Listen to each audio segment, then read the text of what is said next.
Sorry, everyone. I realized that I was muted there.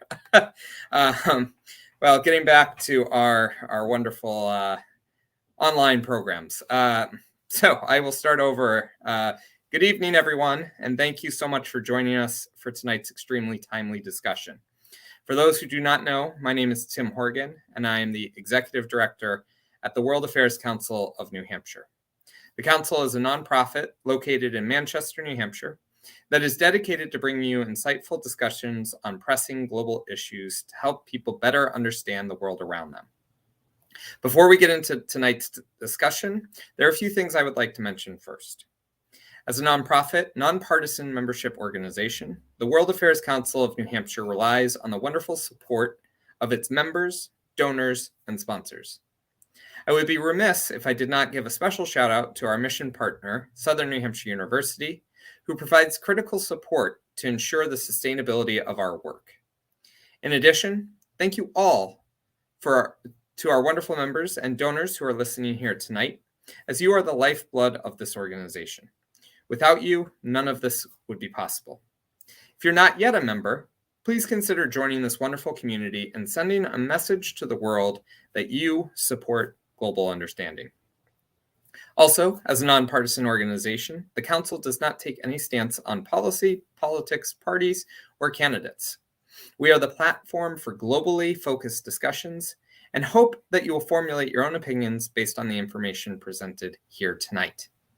That means that the views and opinions expressed in this event are those of the speaker and do not necessarily represent the views of the Council, its board, staff, sponsors, members, or donors. One final thing I would like to mention, the Council has started its strategic planning process for 2022, which WAC&H will unveil at its annual meeting in June. You should have already received a link to the survey where you can share your insights.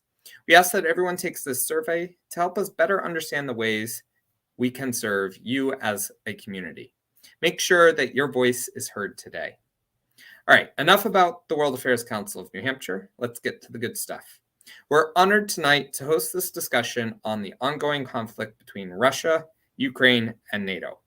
Undoubtedly, this issue occupies the minds of millions of people, and the outcome continues to hang in the balance. I want to thank Dr. Anna Borshchevskaya for joining us here tonight to provide her insights into what is going on and why. Dr. Borshchevskaya is a senior fellow at the Washington Institute for Near East Policy and the author of a recent book, Putin's War in Syria, Russian Foreign Policy and the Price of America's Absence. We've put a link to where you can purchase that and a discount code in the chat. You can find it there. She also has a long career in the international space, including previous positions at the American Islamic Congress, the Atlantic Council, and the Peterson Institute for International Economics. She appears often in the media, and her analysis has been published widely in publications such as Forbes, Foreign Affairs, The Hill, New Criterion, and Middle East Quarterly. Thank you so much, Anna, for joining us here tonight. Really look forward to hearing your insights. Thank you very much for this very kind introduction. It's a pleasure to be with you this evening. I am going to speak as briefly as possible for about 15 minutes so that we have as much time as possible for your questions. Because I know that the situation, especially surrounding Ukraine, is really what's on everyone's mind.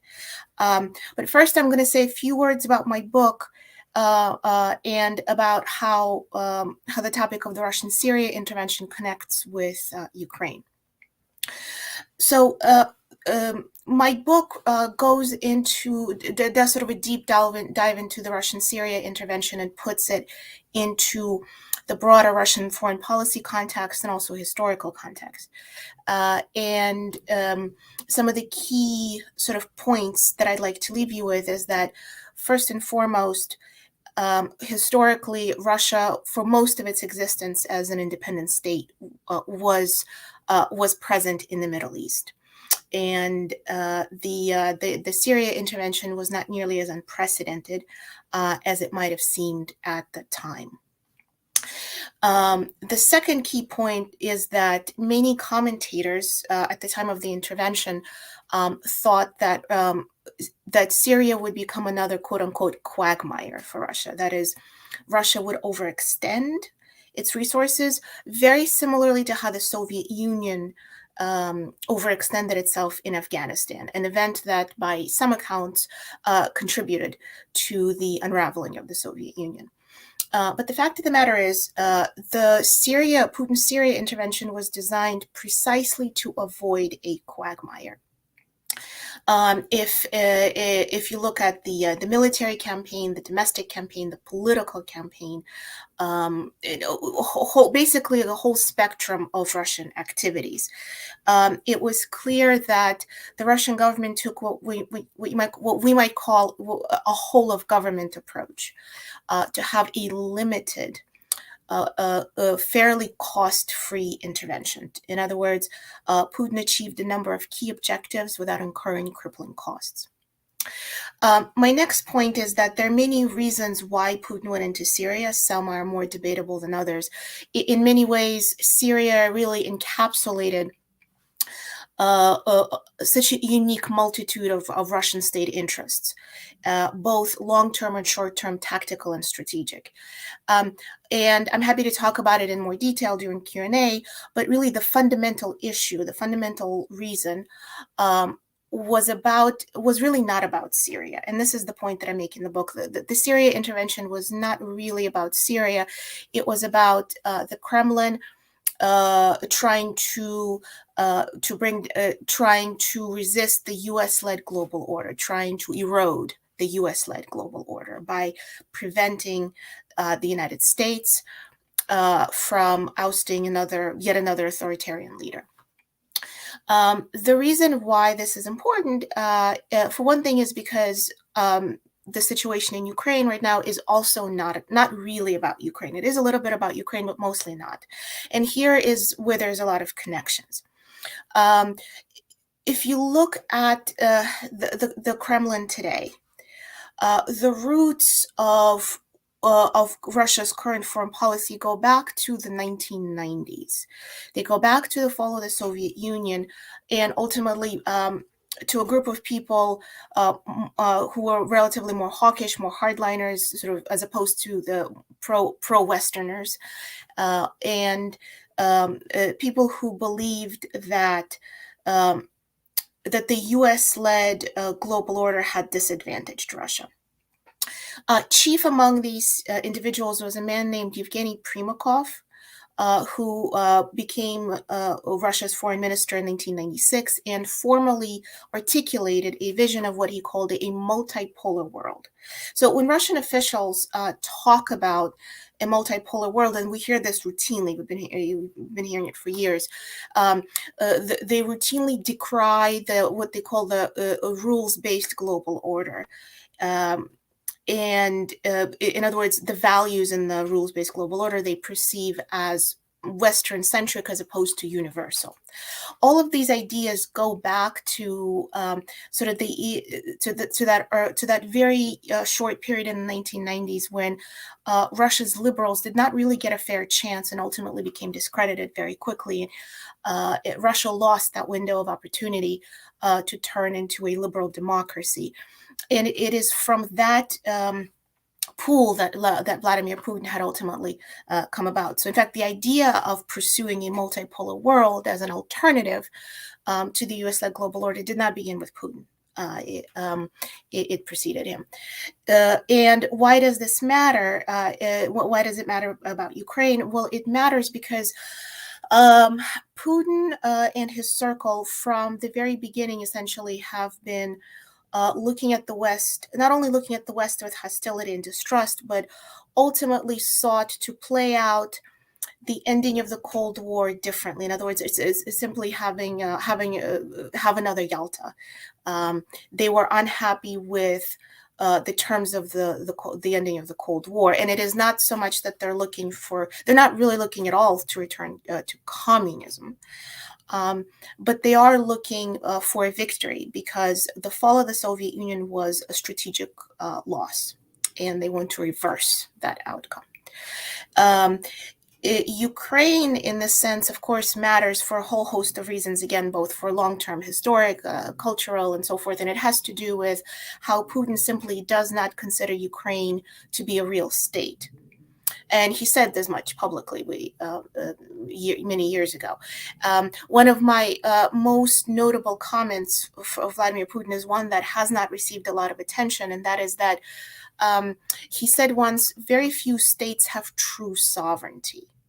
In other words, and the states that he does believe have true sovereignty, he named the United States and Russia, of course, and China and India, and perhaps several others.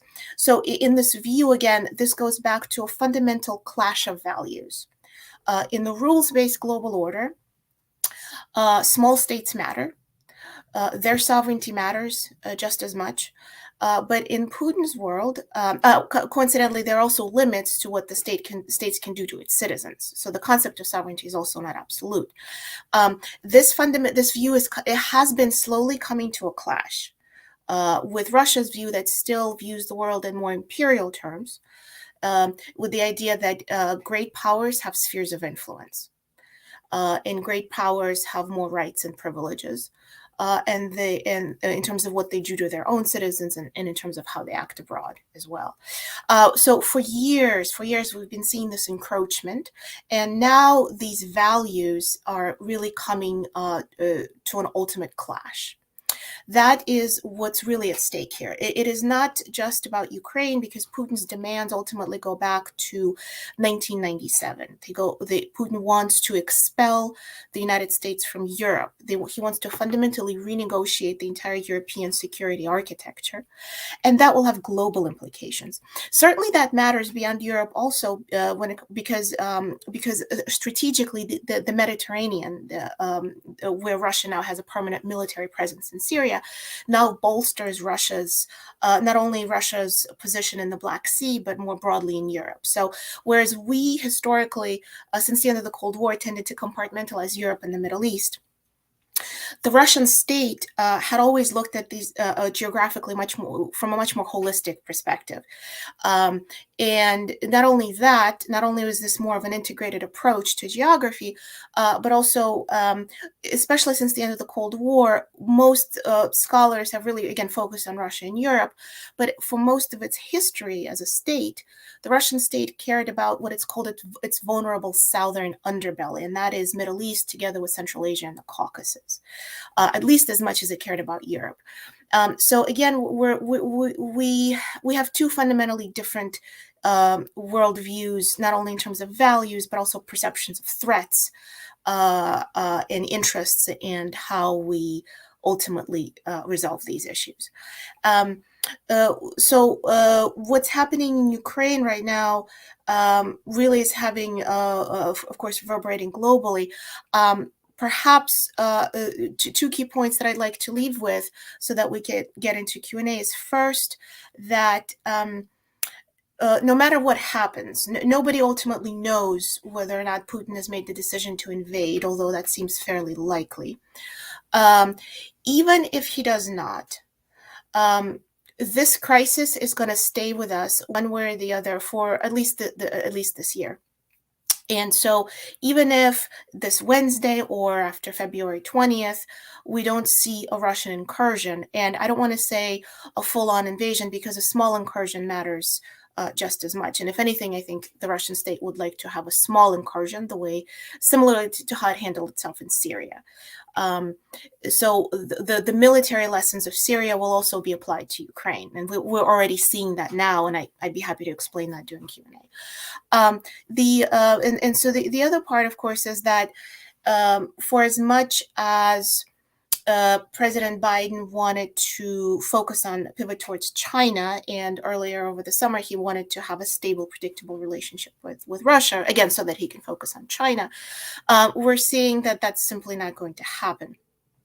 The reason for all of this, the reason why we're seeing an emboldened Putin are also many, but chief is that over several of the last 2 decades, and especially in the last decade, Putin has come to perceive the West as weak. And again, there are connections here between Ukraine and Syria as well, because in 2013, President Obama failed to enforce the so-called red line in Syria when Assad used chemical weapons against his people. Instead, and so the entire world saw that the United States was not going to follow through with its threat. Russia instead jumped at an opportunity to negotiate a deal. It was ultimately a faulty deal on removal of Assad's chemical weapons. It was the next year that Putin annexed Crimea illegally from Ukraine. And then the following year is when he went into Syria. So the connections here are many. And specifically in the last year, and I will end here, President Biden made two strategic mistakes. First, he lifted sanctions against Nord Stream 2, Russia's main geopolitical project in Europe, and that is a gas pipeline that bypasses Ukraine. And second, the way the Biden administration has handled the withdrawal from Afghanistan has caused such a fundamental blow to American credibility globally. You could see that the Kremlin was taking full advantage of it. On top of which, of course, you had a new president, and regardless, Putin was going to test any new president. But these two key events, a global blow to American credibility, are fundamentally crucial to what is happening in Ukraine today. And lastly, of course, it's possible to surmise that Vladimir Putin is also thinking about his legacy now that he's been in power for over 20 years. But again, it is contrary to a lot of assessments of him as sort of this reckless gambler, Putin doesn't usually get into fights that he doesn't think he can win. And for too long, the West has shown itself to him as risk averse.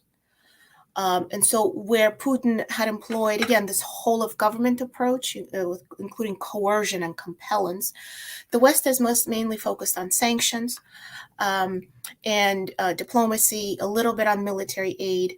But it's ultimately that perception that the West is not going to push back that convinced him he could get away with so much that he has gotten away with. We're now seeing a shift. The West is finally signaling that it is willing to go further than it ever has before, but a lot of questions remain. And I will end there so I can take your question and really delve deeply into the issues that are of most interest to you. Thank you very much. Thanks so much, Anna. That was really great. I really appreciate your thoughts and insights there. Being moderator, I have my my first question that I really would like to know. And this kind of goes to a wider U.S. strategy. We've seen an increase in the use of sanctions over the years, not just with Russia, but with actors all over the world. And particularly with Russia, we've been sanctioning them over their invasion of Crimea since 2014, as well as their support for the Donbass, etc. Are sanctions effective in this case? I know that's what the U.S. is really sort of pushing right now, and NATO as well, is very severe economic sanctions. But that risks blowback on the international economic field.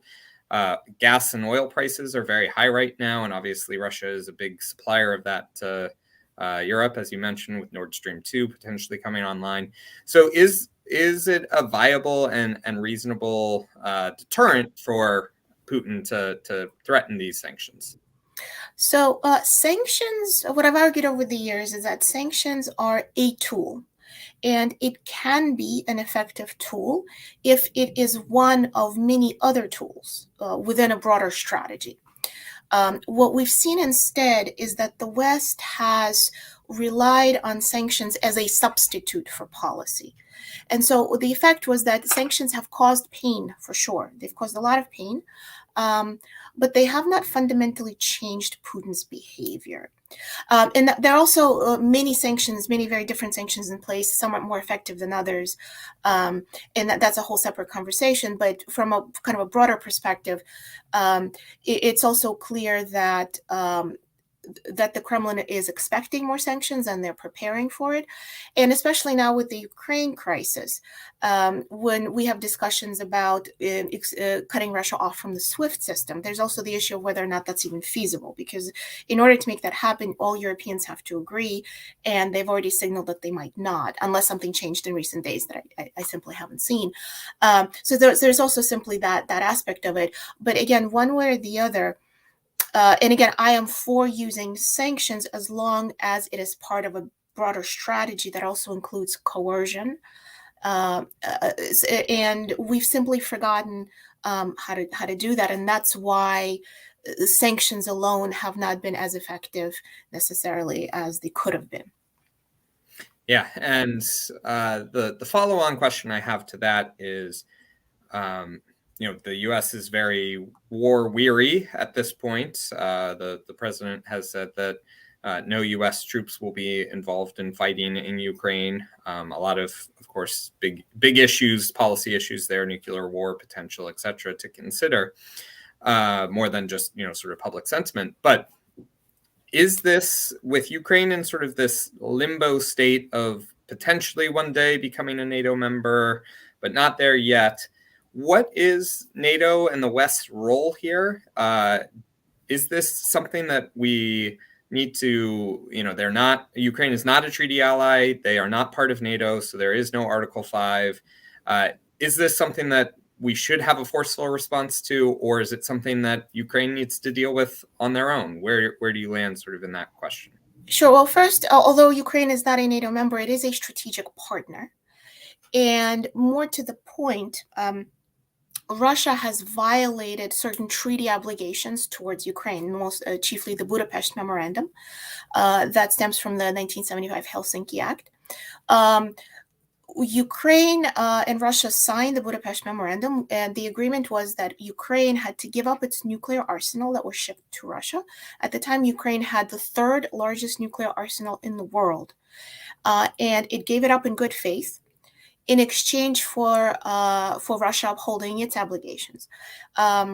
Russia has not done that. It violated Ukraine's sovereignty repeatedly, most notably, of course, with annexation of Crimea, and with the subsequent instability that it caused. So by international law, by international obligations, Ukraine has every right to request assistance. And because again, you're talking about Russia undermining a sovereign state.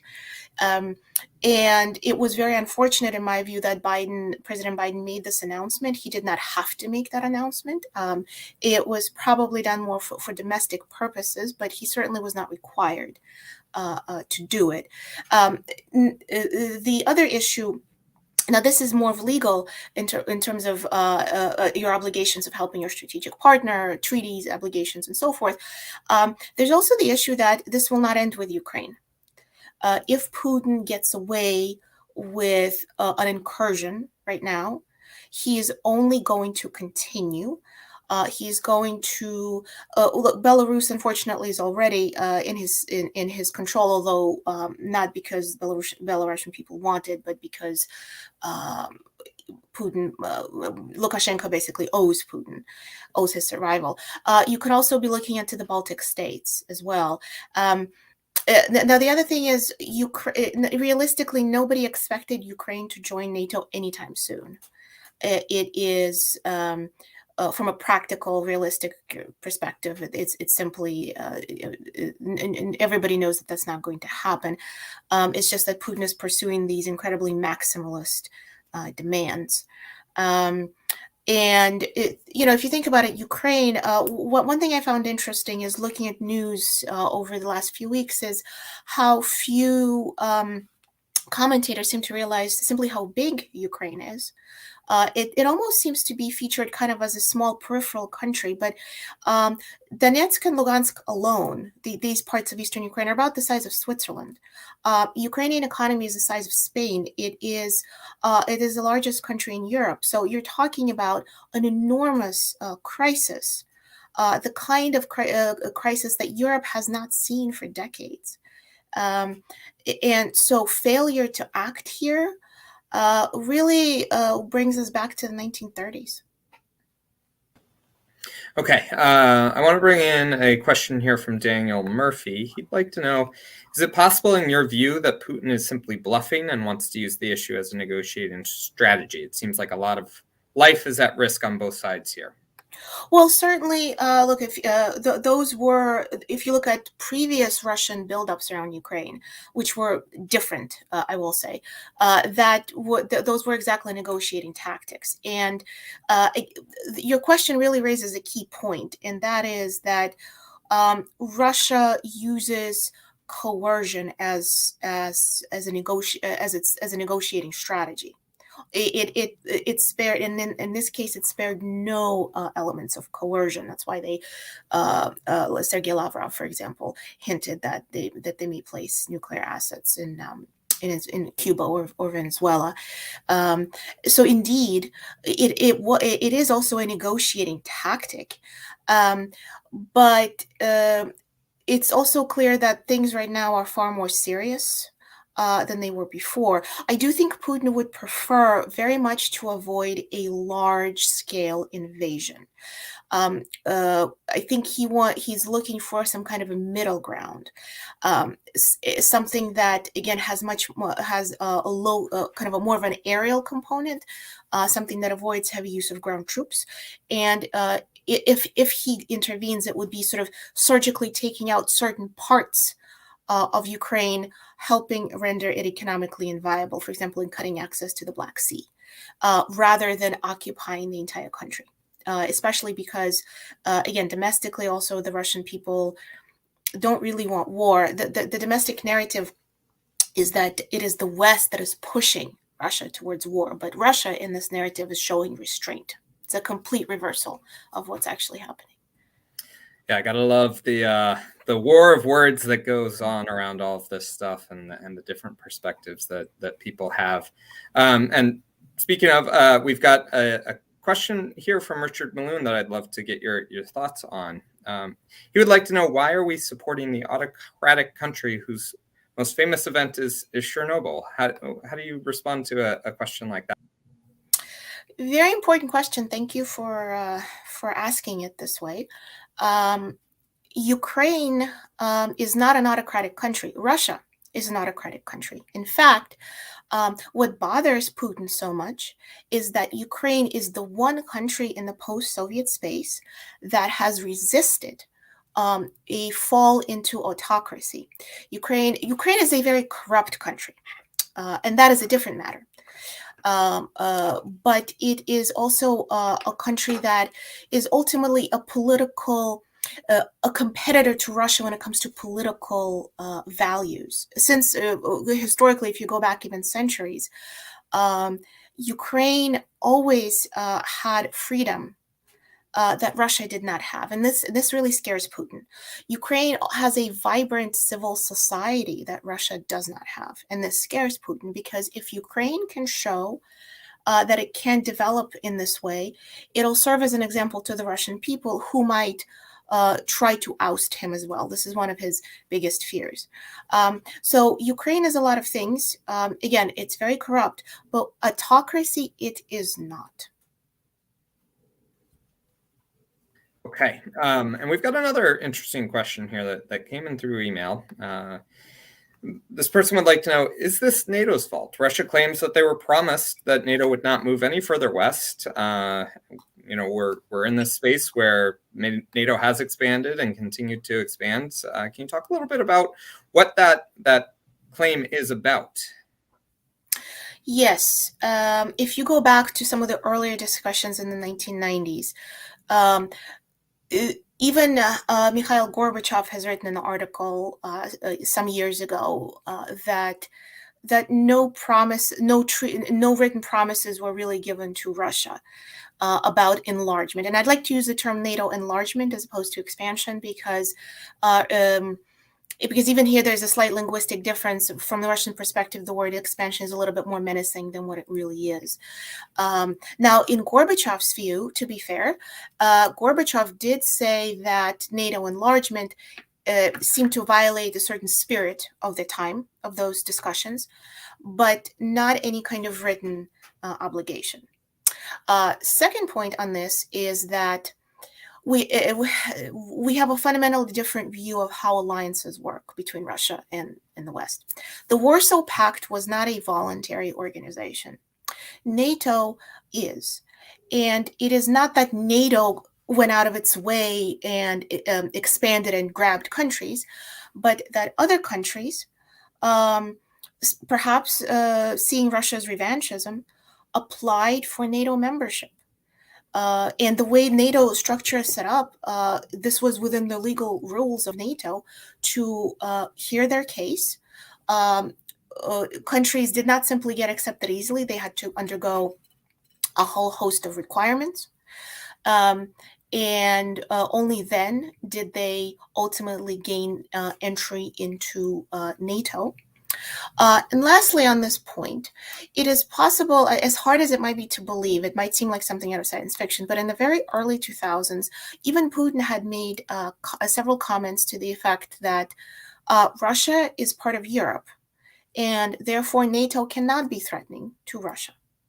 There's also an unconfirmed comment that some scholars have cited where supposedly Putin had asked, again, early in 2000, he asked President George W. Bush, when will NATO invite Russia? And again, he was told that it doesn't work that way, you have to apply. And Putin allegedly said that he doesn't want to stand in the same line with other, meaning lesser countries, essentially. And this again goes back to this fundamentally different worldview and how Putin views his neighbors. Now, lastly, NATO and NATO countries comprise less than 1/16 of Russia's borders. NATO posture has never been threatening towards NATO. And all throughout the process of NATO enlargement, NATO has actually set up a special NATO-Russia Council to consult Russia as this enlargement process continued. Russia was included in these negotiations, in these discussions. In fact, at the time, there were even sort of these dreams that one day, again, Russia may be part of NATO. And Russia was only kicked out of the NATO Council when it illegally annexed Crimea from Ukraine. The only time that Article 5 of the NATO Charter was ever used was not against Russia, but against Afghanistan, against specifically the Taliban in Afghanistan after September 11th.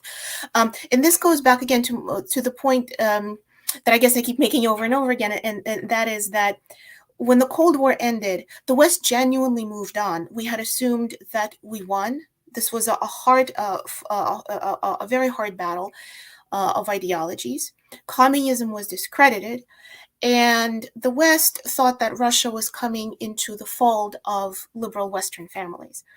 But that is not how Russia is looking at these issues. That is why it wants a reversal of the end of the Cold War. Again, not to bring communism, but because of all these ideas of perceptions of great powers and spheres of influence, imperialism, and so forth, that simply have not resolved with the end of with the fall of the Soviet Union. Certainly a lot of history here to dive through. So our next question comes from Claudia Dumas. She would like to know, given Ukraine's divisions about its political direction, weak governance, and the limited support that it has received historically, do you think Ukraine's leaders will look to accommodate Russia? I know they've come out with a few things saying that they may have some concessions they're willing to make. Can you give us some insights into that? If there were such comments made, I simply have not seen them. What I'm seeing is, to the contrary, Ukrainian resolve, precisely because the Ukrainian government understands how high the stakes are. They've been fighting a war with Russia for the last eight years. This is not new to them. I'm not sure about the claim about, again, the weakness of Ukrainian government. I'm not entirely sure that's the case, and maybe somebody who follows kind of the nitty-gritty details of Ukraine politics would have a better answer. But from what I see, at least, despite internal disagreements and problems. And that, by the way, is a symptom to some extent, again, of Ukraine's democracy, that it is not, for all its corruption, it is a free place, certainly relative to Russia.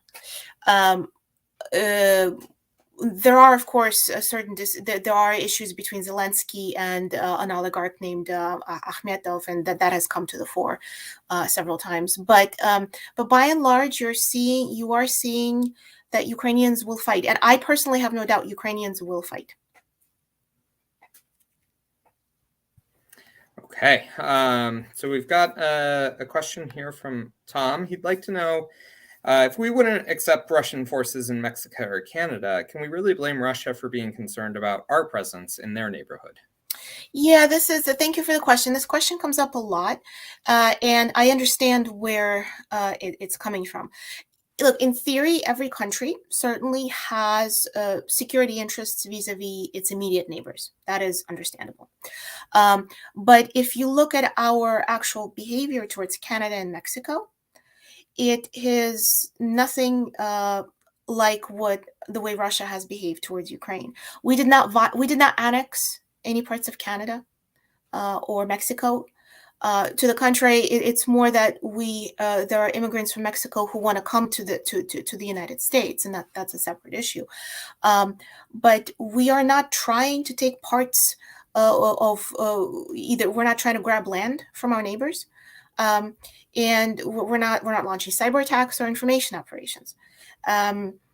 It is we don't look at Canada as a country that does not have the same right to sovereignty as we do, and it is true that the United States, in my view at least, still remains a superpower.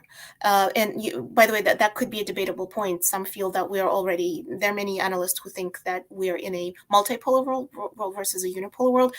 In my view, the United States still possesses certain elements of power that remain unrivaled. But it is more that we sometimes don't necessarily use that power effectively. That's a separate issue. But our behavior, again, towards our neighbors is nowhere near comparable to Russia's behavior towards its neighbors, and therefore it's not exactly an accurate analogy, even though it might seem like it is. Great, thank you for that insight. We've got a question from Fahad here, sent in via email. Seems like a lot to risk over a bluff. Does Putin have an off-ramp that saves his face at home without any major concessions? Great question. Again, no one fully knows, but we're still... Putin is edging, it might seem closer and closer towards not having an off-ramp, but I do think that he may not have made up his mind yet. And the reason why might be an off-ramp is, there are two reasons. Why is Russian military doctrine offers a lot of flexibility in terms of how Russia acts. In other words, Putin may back himself into a corner, but I'm not sure if he's quite done that just yet. And again, by the way, some other military experts already feel that he has done that, and there are valid points to make on that side as well. It's kind of one of the key debates right now going on. But in my view, also the off ramp is that, excuse me, at this stage at least, is that domestically, for all the kind of very contradictory Russian public opinion polling, you're still not. The Russian people don't want heavy casualties. They do feel, and they have bought into this narrative that Russia does not want to fight, but the West is pushing them to fight. And if that's the narrative you believe, then you can spin this issue domestically. It's still possible, though. Perhaps might be looking less and less likely. And the other issue here with the off-ramp really comes down to, if Russia were to invade, how we are going to respond. Because if we, and this is actually something that I delve into in one of my articles that just came out today, if we allow Russia to proceed, we will not create what Obama called a quagmire for Russia. We failed to create a quagmire for Russia in Syria, But we could create a quagmire for Russia in Ukraine, especially because it's the situation here is much more complicated. There will be an insurgency. The question is, will we support an insurgency? Will we support a government in exile?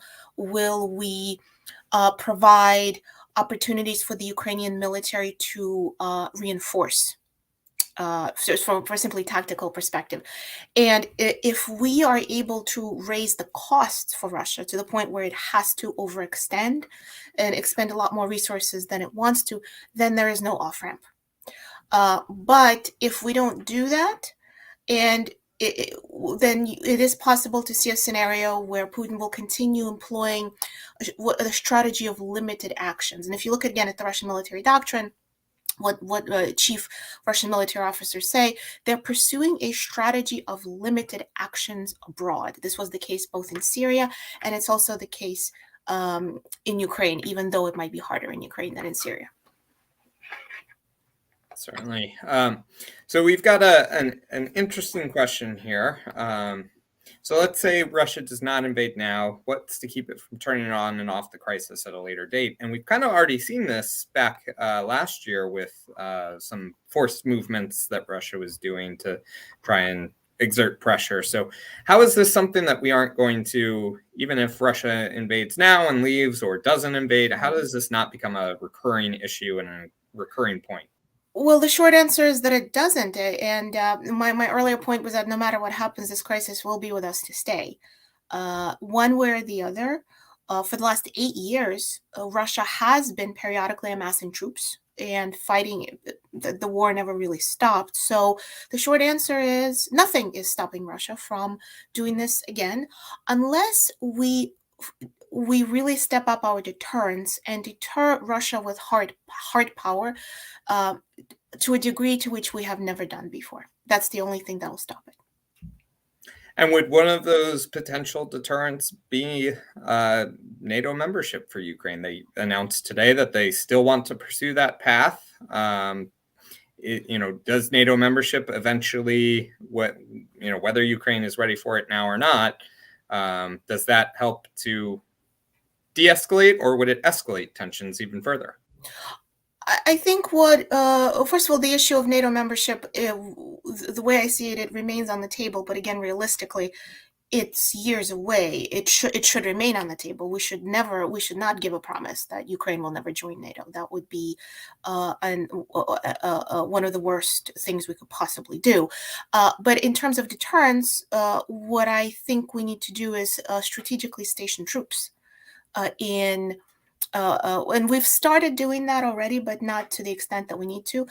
Poland, Romania, step up our presence in the Baltics. Look for step up also our cyber capabilities. Contest the Black Sea and the Mediterranean far more than we have been contesting it before. Really give the Russian Navy a run for its money, and that is those are elements of hard power. Because effective deterrence will not work without using hard power. And this is not about signaling a war with Russia necessarily, but it is about showing real resolve and showing that there will be real consequences that the Russian state has never seen before. Okay. We have another good question here. Do you expect an invasion soon? I know nobody really knows at this point, but the bigger question here is, how effectively can Ukraine defend itself, and for how long?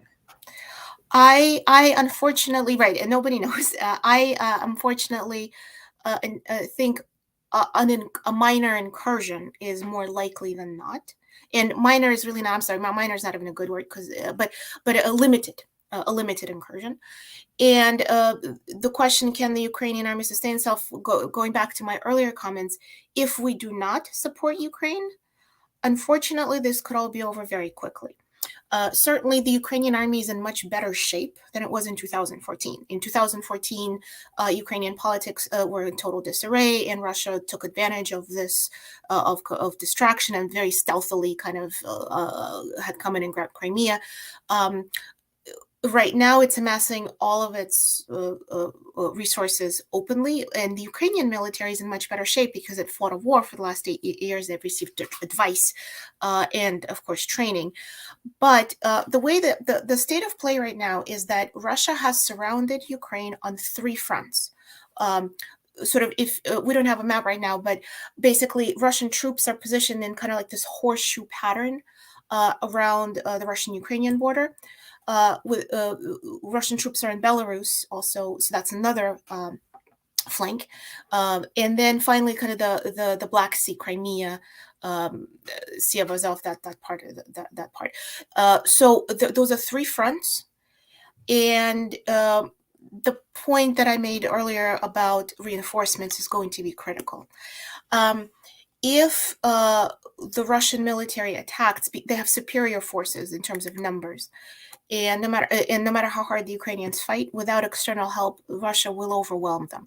But if we provide an opportunity for the military, for the Ukrainian military, to rearm, to get reinforcements, if we help ensure that there is a legitimate, sustained insurgency, and if it comes to that, if we ensure that key Ukrainian politicians are able to safely leave Ukraine and we can create a government in exile, then this will be elements of how Ukraine will continue to fight back much more effectively. On its own, unfortunately, it would be a very bloody, very tragic fight, but on its own, Ukraine cannot handle this. Okay, so you've been talking a lot about meeting hard power with hard power, but this question comes in and asks, if Russian and U.S. forces do end up fighting each other, what are the risks of it devolving into nuclear war? Good question. I think that fear is a little bit overblown because put it this way, when we looked at the moment there's any kind of conflict with Russia, this is the first issue that everybody immediately jumps to, sort of the worst case scenario.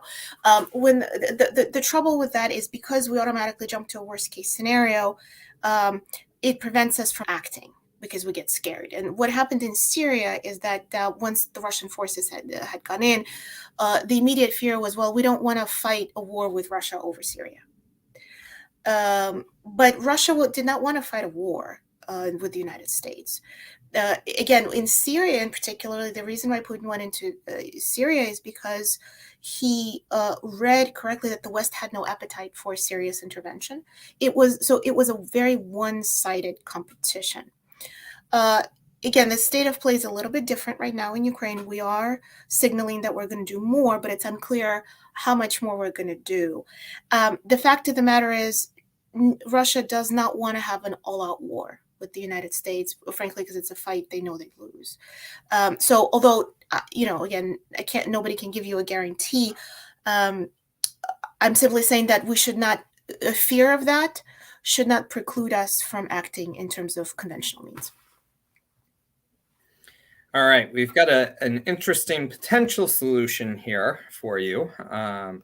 Would it be possible to devise a type of Austria solution where Ukraine becomes a neutral country, both sides agree that it won't join any sort of Russian side or any sort of NATO side? What are your thoughts on that as a potential for a solution?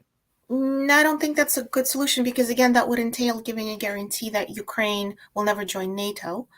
And it's simply not a promise NATO is in a position to give as an alliance because, again, that's just not the way NATO works.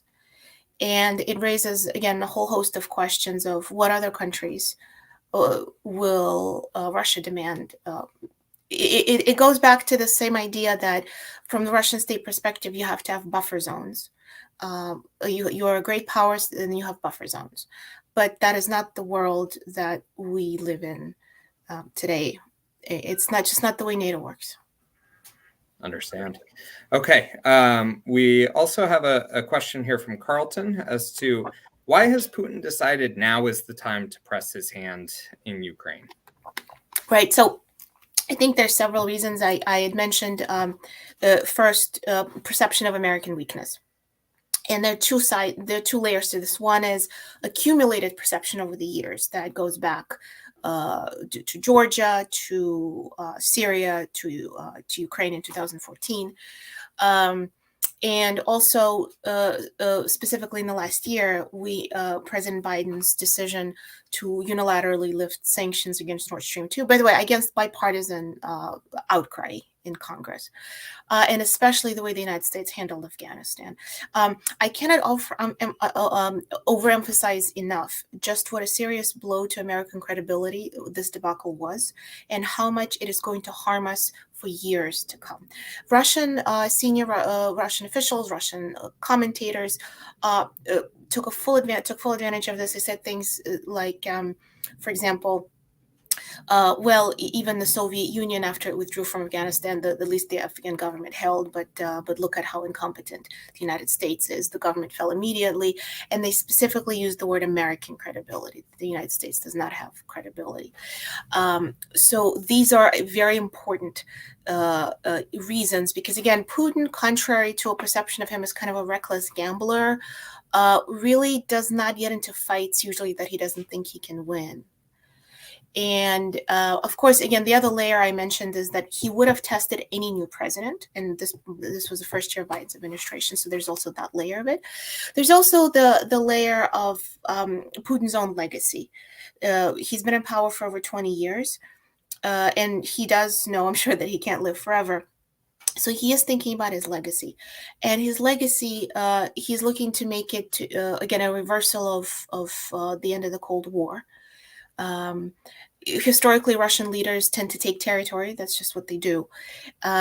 So all of these issues are coalescing at once, I think. But again, I do think the perception of Western weakness, the West being risk averse, I think is really the most important one.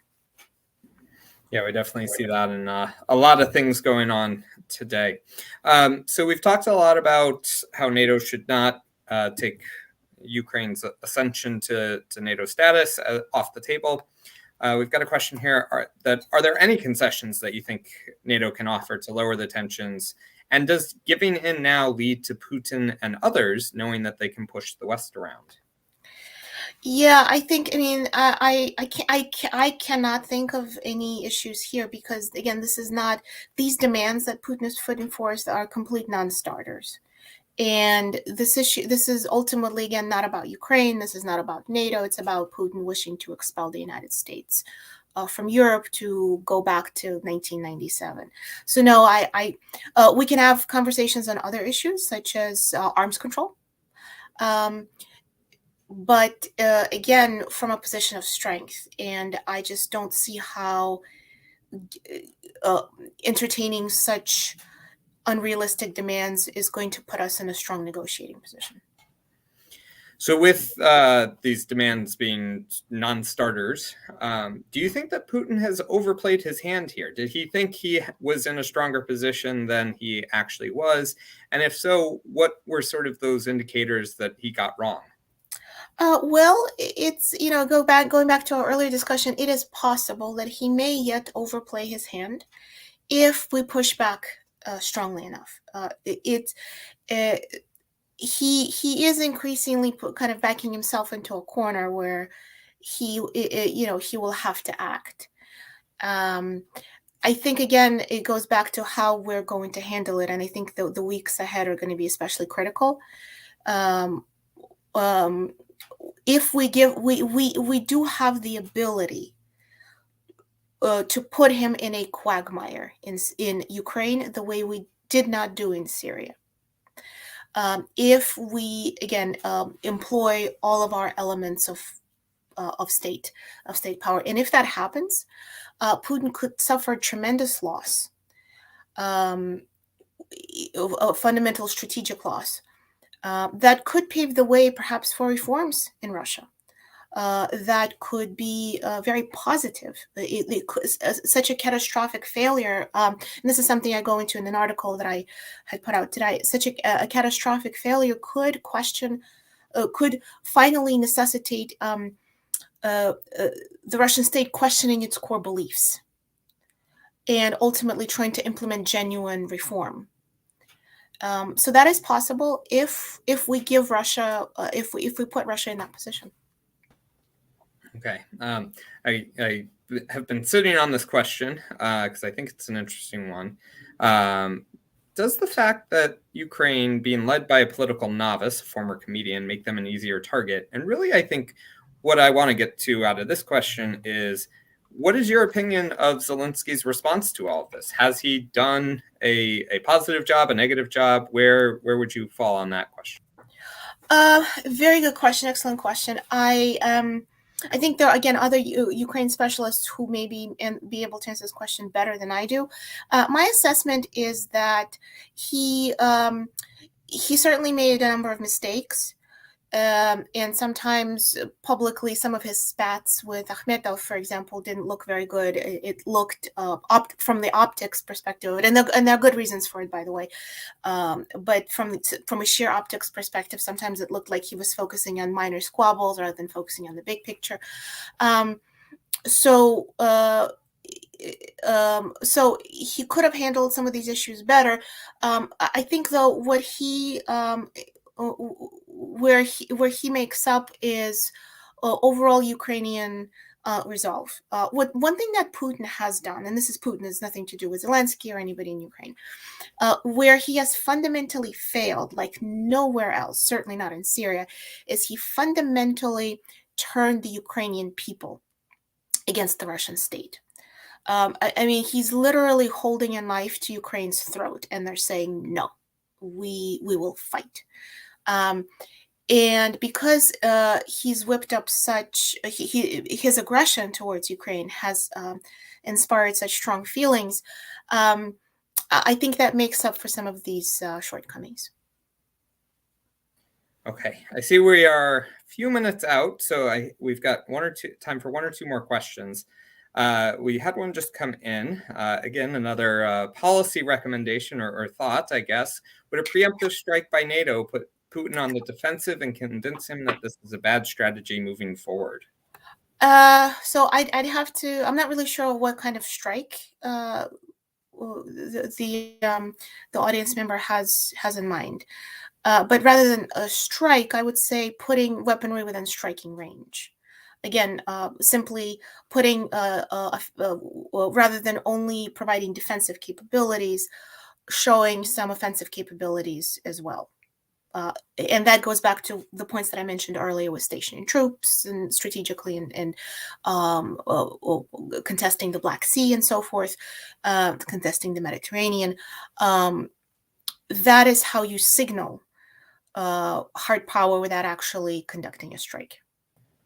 Okay, I've put it in a query to see if we can get a little bit more specifics on what kind of strike. So if we get that in the next couple minutes, I'll add that in. But really, I think one of the big questions for me and for our audience is, what do you think the best possible outcome is, and how do we get to that point? What as Americans, what as NATO, what as the West can we do to make that happen? And when we go to perhaps talk to our congressional members or people who are in power to make decisions here, what can we tell them are some good options out there for everyone? The best options is to deter Russia now, not to wait, but to deter now.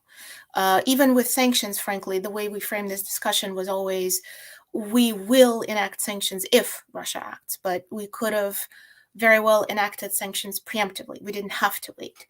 I think the more we do now to deter with hard power, the better off the better off we all are. Okay, so our questioner here is suggesting an attack to push Putin back from the Ukrainian border. Let's not wait to get hit. We hit first. I'm not sure if that's again. I'm not sure if that's really the way to go, because if we're firing a first shot, then it could be seen as an act of war and escalatory. But and again, maybe perhaps a more technical military expert would have a different opinion, but that's my take on it. The point, I think, is not to fire a shot, but to position hard power in a way that says we very well that we will fire a shot if you move an inch. Okay, great. Well, I see we are at our hour. We timed that perfectly. So thank you so much, Anna, for all of your insights, for answering so many great questions. We had a lot come in, and sorry we couldn't get to them all, but I know there's a lot of questions still out there to be decided on what is going to happen here anyway. So I really appreciate you giving us the time, giving us your thoughts and insights in what is a very tenuous and ever-changing moment here in history. So thank you so much for that. It's my pleasure. Thank you very much for having me, for the opportunity to speak with you. Hopefully next time in person. Yes, I hope we can get to in person sooner rather than later. Well, thank you everyone for joining us here tonight. We really appreciate it. We appreciate your interest, all of the great questions you had for us. We're excited to be bringing up our next event, which is on March 8th. It will be the first ever New Hampshire International Businesswoman of the Year Award. We are partnering with the likes of Business New Hampshire magazine, with the Department of Economic and Economic Affairs, the Firebrand International, and the Center for Women in Enterprise to select this very amazing award that will recognize the wonderful work that women are doing here in the state. It's set to go off on March 8th, which is International Women's Day. We think that's a very nice pairing. And so we hope that you'll be able to join us for that virtual event. And then we have on March 15th, the second in our Global Tipping Point series, which will be hopefully our first hybrid in-person event of the year. So thank you all again for your time, your interest, and your support. We really appreciate it. And have